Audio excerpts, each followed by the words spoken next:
हिंगोली जिले में कयाधु नदी पर बनाया जा रहा खरबी बंधारा रद्द करने की मांग को लेकर हिंगोली जिला सिंचन संघर्ष समिति की ओर से हिंगोली में भव्य ट्रैक्टर मोर्चा निकाला गया।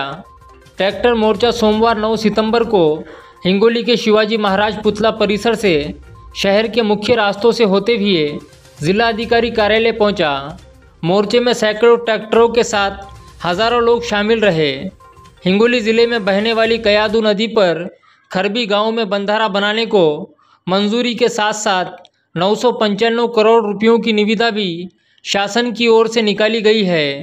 बनाए जा रहे खरबी बांध से पानी ईसापुर बांध में छोड़ा जाएगा, जिसके चलते आने वाले दिनों में हिंगोली जिला वासियों के सामने पानी का बड़ा संकट निर्माण हो जाएगा, जिसके चलते इस परियोजना को तुरंत रद्द करने की मांग को लेकर हिंगोली जिला सिंचन संघर्ष समिति की ओर से ट्रैक्टर मोर्चा निकाला गया। वो हिंगोली जिला अधिकारी को ज्ञापन दिया गया। मोर्चे में सैकड़ों ट्रैक्टरों के साथ साथ हजारों लोग भी शामिल हुए। मोर्चे में प्रमुख रूप से पूर्व सांसद शिवाजी माने, विधायक तानाजी मुटकुड़े, पूर्व विधायक डॉक्टर संतोष टारफे, गजानन घुगे, नंदकिशोर तोष्णीवाल, गोपू पाटिल, संदेश देशमुख, विनायक भिसे, दिलीप देसाई, अजीत मगर, डॉक्टर सतीश पाचपुते, रामदास पाटिल, वसीम देशमुख के साथ सर्वपक्षीय नेता व कार्यकर्ता उपस्थित थे। हिंगोली जिल्ह्यातील शेतकरी बांधव, सर्वात अगोदर मी नारा देईन हिंगोली जिल्हा सिंचन संघर्ष समितीचा।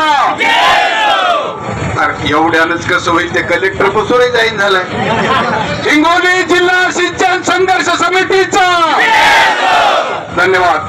सर्वात अगोदर मी या मायबाप ड्रायव्हरांचे आणि त्यांच्या मालकांचे आभार व्यक्त करतो की आपण आपली सगळी कामं टाकून या ठिकाणी आलात, त्याबद्दल आपल्याला हिंगोली जिल्हा वासियांच्या लेकरांच्या वतीनं लाख लाख धन्यवाद देतो।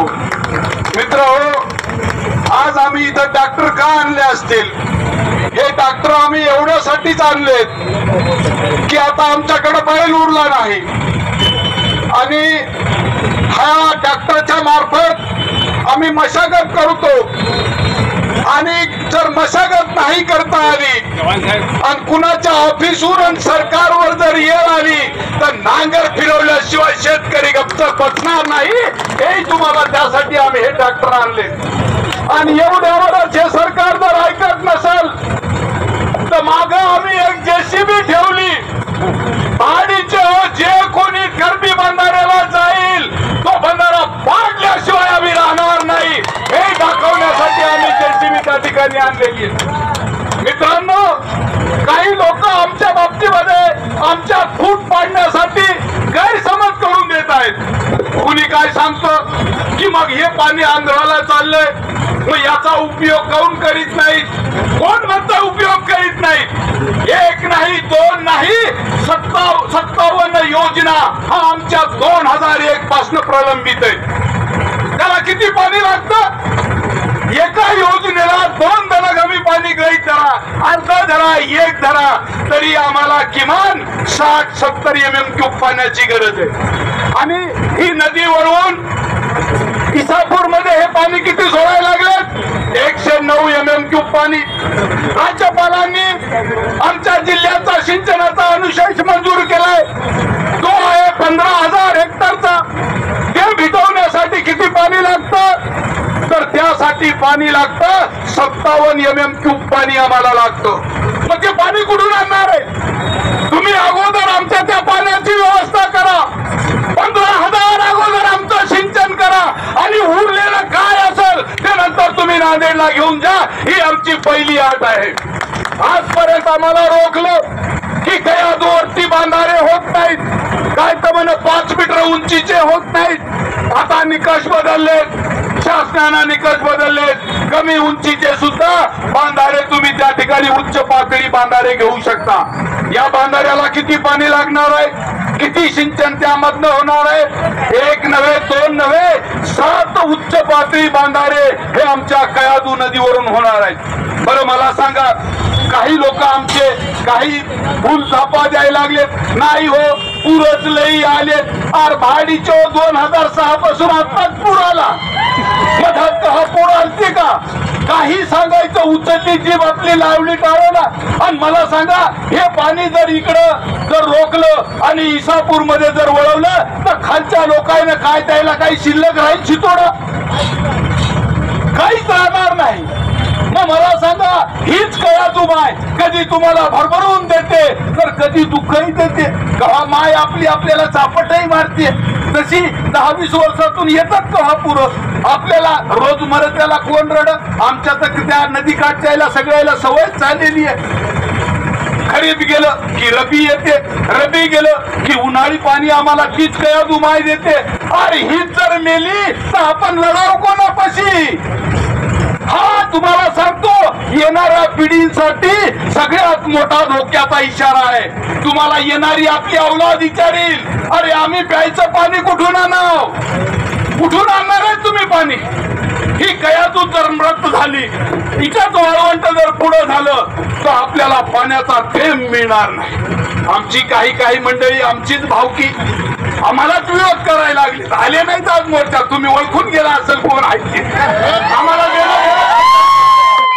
आम्हाला काही करायचं नाही, पण आम्ही आमचा हक्क सोडणार नाही.